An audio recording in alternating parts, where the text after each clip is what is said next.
The two arms of the state here present, the executive and the legislature, both derive their authority from the people and are supposed to exercise that authority to promote the general welfare of the people. That's why we're here.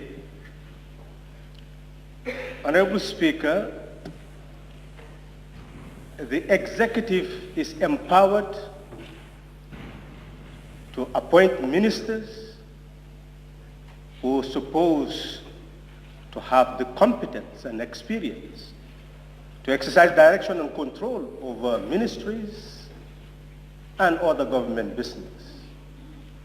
And we are to exercise oversight over them. I am from an urban constituency. And what is important is to bear in mind that there is need for institution building. Governance is about institutions and about policies and their implementation. We need a Ministry of Urban and Regional Planning and Development. We must put an end to this fire brigade measure of simply saying Banjul is sinking, so let's go and do something about Banjul. Another place will be sinking, then you go and do something about it. What we need is comprehensive planning to know exactly what is needed in order to facilitate the development of regions and municipalities. Honorable Speaker, I'll just give you an example. The rainy season is coming. Roads, drainage, waste management are linked. If there's not proper waste management system, they will dump everything in the drains, and the drains will be clogged, there will be flooding, and there will be disaster in the urban areas. And this is precisely what has been happening and will continue to happen. You've had it mentioned by the member for Bundu.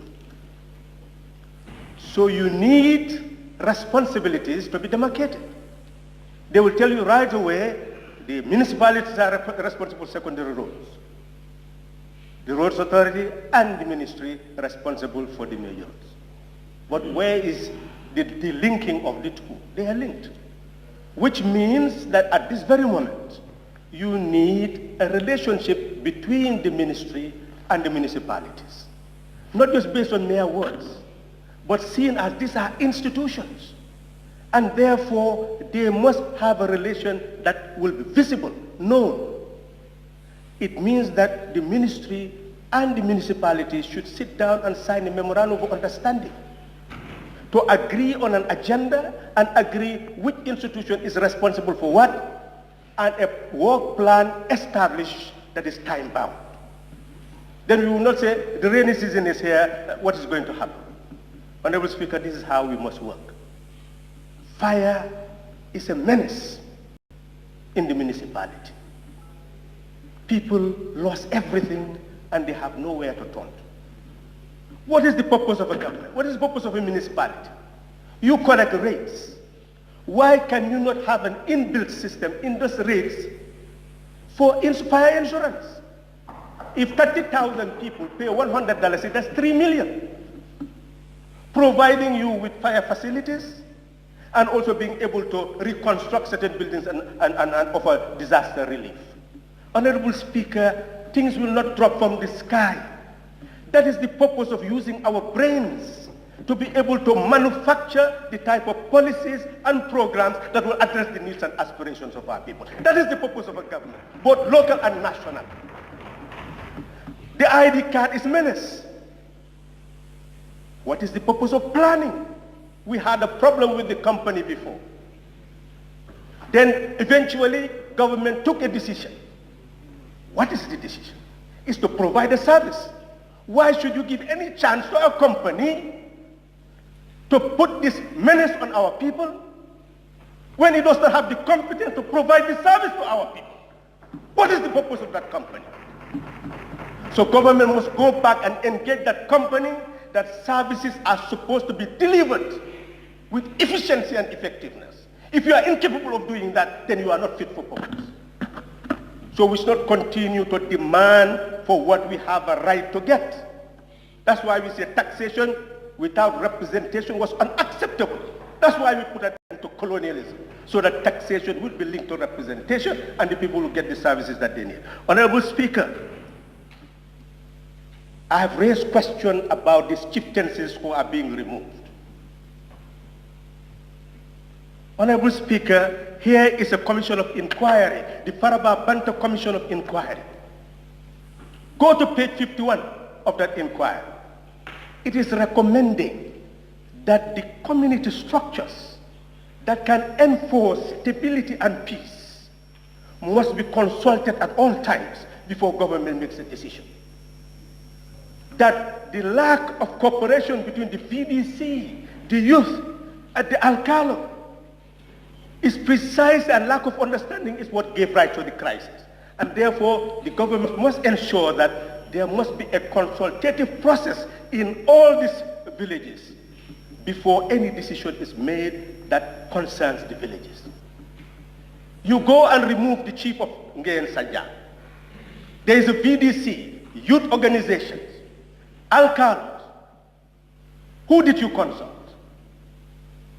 And I have this letter here that the chief is being written to, that he's being retired because of old age. Old age. I don't have time, or I'll distribute this eventually, and you see, old age.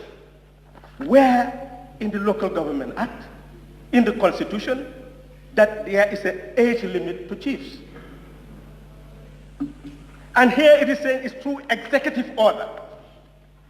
Executive order that has no legal foundation. That is the basis of impunity and dictatorship. So it is important that whoever administers the state, you must give respect to your ministers. If you do not empower ministers for them to exercise their powers on the basis of law, then you do not have a state of law. You do not have a state of rule of law. You have a state and rule of might. So it is important for the executive to know that the rule of law means relying on your ministers and giving them free responsibility so that you can hold them accountable, because they are accountable under Section 75. They can be removed for misconduct. And therefore they will be accountable for their actions. Honorable Speaker, I'm telling the executive to look into that. This matter will not be left to rest. It must engage in consultation, otherwise it will be seen to have other motive other than to promote good governance. To see the proper functioning of our institution. We've mentioned about education. I went to a school, a boarding school in the United States. That's industries. Everything was produced by the students. I went to a college, the same. It had an airport, hotels. I know a Gambian who worked at the airport who did aeronautics at that school. Maybe we were the only two Gambians who went to the school. Everything was there. You have Gambia College, 98 acres, 98 hectares of land. What is being done to make that productive, and it can even create earning capacity for that agriculture? So we need all these universities that we've seen in the world. They invest and earn income. This is not about public-private partnership. This is about public responsibility. Empowering all those institutions so that they'll be able to function and earn and upkeep themselves. That is possible. Honorable Speaker, we must also have humanistic architecture and planning. Everybody is involved.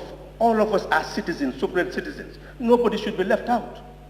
So therefore, in the planning of colleges, you must have all these aesthetic values ingrained. Recreation centers where people can sit.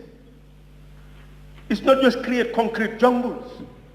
These people living with disability should also be taken into consideration in the whole architecture. So the whole school system needs to be reinvented, Honorable Speaker. We are talking about 250,000 children in our lower basic school, 98,000 in our upper basic, 60,000 of plus in our 64,000 in our high schools. What system exists? We talk about quality education based on what? Based on results from examination. Is that what quality education is all about? We are seeing the need that, yes, academia is necessary, academic learning is necessary at the basic level, but as you go up a basic, you must link academic and technical learning, vocational learning, and that goes throughout into high school to prepare the person for the school of work. The curriculum must be built on that foundation. We are yet to know what we want. And Honorable Speaker, we need, as the member for Woolly has said, we need a national conference to look at again what we want, what type of education system, for what Gambian, what type of education system can build about a self-determined Gambian, a self-determined development. What is self-determination? What type of development are we asking for? What type of division of labor should exist in our society? That is what principally what we must look at if we are to not to misguide ourselves, and if we are not to mislead, if we are not to misinform. We must have the clarity for us to lead, to inform, and to guide. Honorable Speaker, look at the economy. It is very important for the minister who is accompanying us to bear in mind the state of our economy. We are saying, we were giving the facts in his budget speech, that in terms of our foreign reserves, they were 2.8 months in 2017 and 3 months in 2018. What will it be in 2019? That is important. But one thing that was very remarkable to note is that in terms of what is being sent to us from the workers' income, they mentioned that it's about $136.6 million. So we are beginning to see what people abroad are contributing to the national economy. When, in terms of the foreign reserves, it was just about 156 million. Just look at the small margin. So it is important then for us to look at our economy again. Are we exporting enough to earn foreign exchange, to be able to build the productive basis of our economy? That is the starting point, telling us that infrastructure building in the 2.4 billion that is earmarked for the national, 2.4 billion that's earmarked for the national development plan, you said 57% will go to infrastructure is good. We'll all say that this building is good, that bridge is good, everything is okay. But ultimately part of that is to pay loans. What will build up the productive base of the economy to ensure that we live in prosperity? So therefore, we need to look at all these plans and put production at the base so that ultimately we have a green and industrial revolution which will generate the employment that our people need and the goods and services that will make us prosperous. Otherwise, it's the same model of development in most of our least developed countries, infrastructural development here and there for the few, and then poverty for the absolute many. That is not development that is meant in a country that we say sovereignty resides in the people. Honorable Speaker, it is important also to look at the issue of agriculture itself.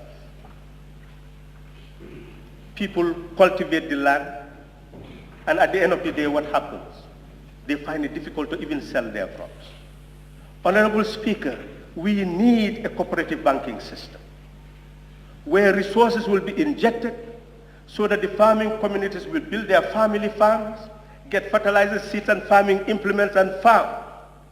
And you also need a structure that will actually do the marketing, buy the crops, the horticultural crops, so that ultimately the farming community will not have any difficulty in marketing what they produce. Without putting that in-built system, Honorable Speaker, we will never be able to address the suffering of a farming community. Thank you. Honorable Member, you are left with 1 minute. Thank you very much. I'll conclude that this is a collective enterprise, Honorable Speaker. We are here to serve as oversight, to give ideas, to assist the other arm of the state so that it will come up with the policies, implement them so that collectively we can all build a country that all of us will be proud to bequeath to our children and our children's children and leave a name that is worth mentioning and retaining. Thank you very much, Honorable Speaker.